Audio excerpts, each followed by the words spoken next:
Bismillahirrahmanirrahim. Assalamualaikum warahmatullahi wabarakatuh. Alhamdulillahirabbil alamin. Pada kesempatan ini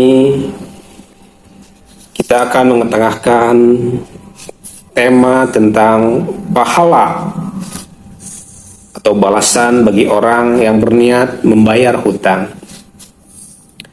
Dan kita akan mengetengahkan beberapa hadis yang berkaitan dengan tema tersebut.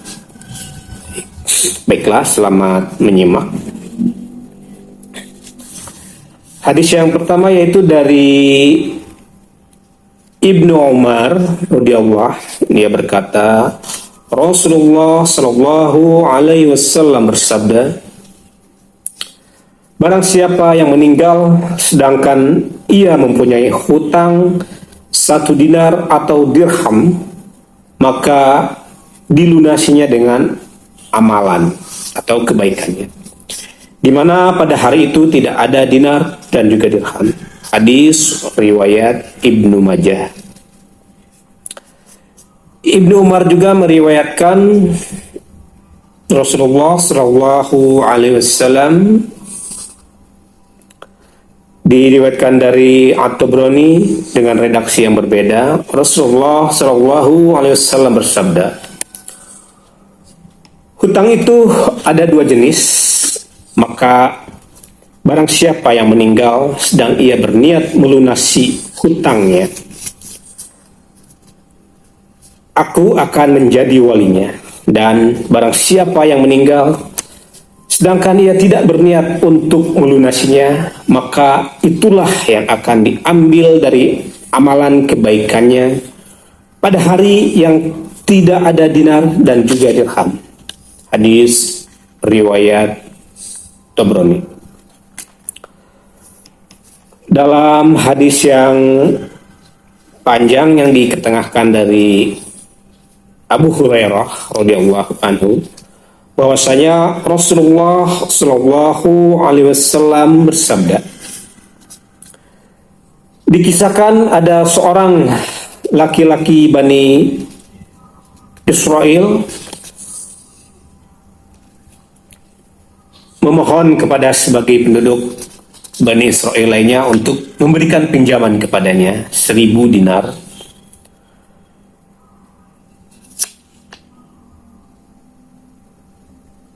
Kemudian orang yang dipinjami itu meminta saksi agar bisa dipercaya. Dan lelaki itu berkata, cukuplah Allah yang menjadi saksi. Orang yang meminjaminya berkata, carilah seorang penjamin. Dan laki-laki itu berkata, cukuplah Allah yang menjamin. Orang yang meminjami berkata, Anda benar. Kemudian laki-laki itu pun dipinjami 1000 dinar dengan batas waktu tertentu. Setelah waktu yang ditentukan habis, laki-laki itu keluar dan pergi ke pantai mencari sampan untuk mengantarkan pinjamannya. Namun tidak ada sampan, akhirnya dia mengambil sepotong balok dan dia lubangi, dan uang 1000 dinar itu dimasukkan ke dalam balok tadi. Berikut sepucuk surat untuk pemilik hutang, untuk pemilik uangnya. Kemudian balok itu dia tutup dengan rapat sehingga air tidak merembas. Setelah itu dia pergi ke pantai dan berkata, ya Allah, Kau Maha tahu, aku meminjam uang kepada si fulan 1000 dinar. Ketika dia minta jaminan, aku berkata, cukup Allah yang menjamin. Dan ketika dia meminta saksi, aku pun berkata, cukup Allah yang menjadi saksi. Dan dia rela dengan semua itu. Aku sudah berusaha semampuku untuk mencari kendaraan. Aku ingin mengantarkan hutangku, namun aku tidak menemukan sampan. Jika aku renangi lautan ini, aku tidak akan mampu. Sekarang uang itu aku titipkan kepadamu ya Allah. Kemudian dia melemparkan balok tadi ke lautan. Balok itu pun diombang-ambing ombak, entah dibawa kemana. Lantas laki-laki itu pulang, sementara di seberang sana orang yang meminjami uang sudah menunggu sampan yang datang. Tidak ada satupun sampan yang datang. Tiba-tiba sepotong balok menghampirinya. Balok itu diambil dan dia bawa pulang untuk kayu bakar. Ketika dia membelah balok itu, dia menemukan uang 1.000 dinar dan sepucuk surat. Berselang beberapa waktu, lelaki yang meminjam datang ke tempat orang yang meminjami. Lelaki itu membawa uang 1.000 dirham. Dia berkata, "Demi Allah, sebelum aku datang ke sini, aku sudah berusaha mencari sampan untuk mengantar uangku, hutangku padamu.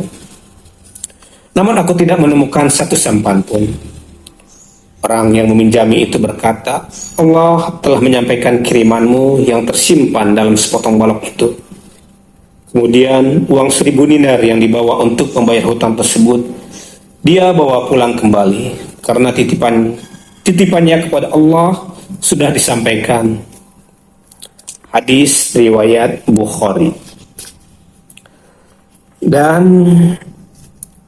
hadis yang berikutnya dari Abdullah bin Ja'far meriwayatkan, Rasulullah Shallallahu Alaihi Wasallam bersabda, "Allah bersama orang-orang yang berhutang selama dia tidak dibenci Allah hingga dia membayar hutangnya." Abdullah bin Ja'far berkata kepada bendaharanya, "Tolong ambilkan uangku untuk membayar hutang. Aku tidak suka menundanya walaupun hanya semalam, melainkan karena Allah selalu besertaku serta aku mendengar Rasulullah menyampaikan hadis ini." Hadis sahih dari Ibnu Majah. Demikian beberapa hadis yang berkaitan dengan pahala yang berniat membayar hutang. Semoga kita bisa mengamalkannya, karena hutang akan sangat memberatkan di hari kiamat. Di hari kiamat nanti apabila kita tidak berusaha untuk melunasinya. Seperti yang diriwayatkan dari Abu Hurairah, Rasulullah Shallallahu Alaihi Wasallam bersabda, "Orang yang meminjam harta orang lain dan ingin mengembalikan, Allah pasti mengembalikan. Sebaliknya, orang yang meminjam harta orang lain dan tidak ada keinginan mengembalikan, Allah pasti tidak mengembalikannya." Hadis sahih dari Al-Bukhari. Itulah beberapa hadis yang kita ketengahkan dalam tema membayar hutang. Semoga bermanfaat. Demikian, wassalamualaikum warahmatullahi wabarakatuh.